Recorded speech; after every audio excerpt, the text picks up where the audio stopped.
মাহেশের পর ভারতের অন্যতম প্রাচীন ও বিশিষ্ট রথযাত্রা হিসেবে নদীস্থলের রথের পরিচিত রয়েছে। সবচেয়ে উল্লেখযোগ্য বিষয় হলো এটি ভারতের একমাত্র সম্পূর্ণ কাঠের তৈরি রথ, যা মদন গোপাল জিউ রথ নামে খ্যাত। রথযাত্রার সকালে মর্মান্তিক পথ দুর্ঘটনা, বাইক ও গাড়ির ধাক্কায় মৃত্যু 3 জন।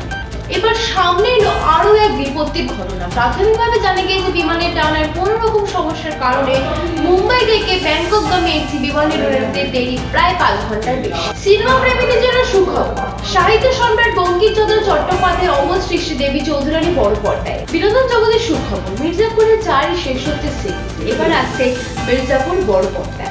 অবশেষে জল্পনার অবসান, আগামী মরশুমে আল নাসের থাকছেন ক্রিশ্চিয়ানো রোনালদো। শেষ হয়ে যাবে ফিফা ট্রাইজার উইকেন্ডে, যা খুলবে ফের জানুয়ারি। সর্বশেষ ওয়েদার আপডেট, আবহাওয়া অফিস সূত্রের খবর, নিম্নচাপের জেরে আপাতত বৃষ্টি চলবে গোটা বাংলায়। শুক্রবার দক্ষিণবঙ্গের সব জেলায় বজ্রবিদ্যুৎ সহ হালকা থেকে মাঝারি বৃষ্টিপাতের সতর্কতা রয়েছে।